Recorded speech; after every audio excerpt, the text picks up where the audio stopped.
முருகா போற்றி. கந்த சஷ்டி விரதத்தோட 40வது நாள் இன்னைக்கு முருகருக்கு நெய்வேத்தியமாக பசும்பால் காய்ச்சி ஒரு ஏலக்காய் நசுக்கி தேன் விட்டு தான் இன்றைக்கி முருகருக்கு பிரசாதமாக வச்சுருக்கேன். வழக்கம் போல் விநாயகருக்கு பூ வச்சுட்டு பஞ்ச பாத்திரத்துலேயும் பூ விட்டு அதுக்கப்புறமா முருகருக்கு இன்றைக்கி கஸ்தூரி பூ சாத்தியிருக்கேன். பார்க்கவே ரொம்ப அழகாக இருக்கார் நம்மளோட முருகர்.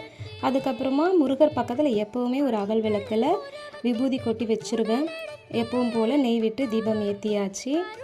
தூபம் தீபம் எல்லாம் காட்டி விநாயகரை முதல்ல வழிபாடு பண்ணிவிட்டு முருகரையும் வழிபாடு பண்ணி எப்பவும் சொல்கிற கந்த சஷ்டி கவசம் உருவாய் அருவாய் எல்லாமே சொல்லி முடிச்சதுக்கப்புறம் இன்றைக்கி ஒரு 10 போற்றி சொல்லியிருக்கேன். அது என்னன்னு பார்த்தீங்கன்னா, ஓம் அருள்வேல் போற்றி, ஓம் அபயவேல் போற்றி, ஓம் அழகுவேல் போற்றி, ஓம் அரியவேல் போற்றி, ஓம் அயில்வேல் போற்றி, ஓம் அணையவேல் போற்றி, ஓம் அன்புவேல் போற்றி, ஓம் அற்புதவேல் போற்றி, ஓம் அடக்கும் வேல் போற்றி, ஓம் அந்தக எதிர்வேல் போற்றி.